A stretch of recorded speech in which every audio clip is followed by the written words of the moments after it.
Welcome to the Rim Break Rodeo. We hope this video helps. In this video, I will explain how to delete Gemini chat history. Managing your digital footprint is important, and sometimes you need to remove past conversations. We'll walk through the simple steps to clear individual chats and also show you how to prevent new conversations from being saved.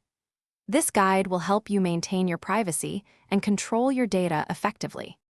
To delete specific chats, first navigate to your Gemini activity page. Here, you'll see a list of all your past conversations. Simply locate the chat you want to remove, then select the delete option. A quick confirmation will ensure that conversation is permanently erased from your history.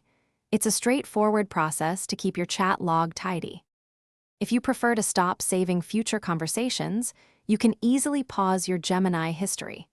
Go to your Gemini activity controls within your account settings. There, you'll find a toggle switch for Gemini activity. Turning this off means that any new chats you have will not be saved to your history, giving you more control over your data.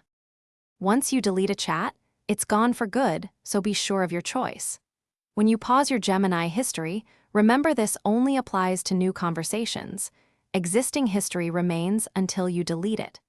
Your Gemini will continue to work perfectly, even without saving your chat history, ensuring your privacy preferences are respected. Thanks for watching. Consider subscribing if we helped you.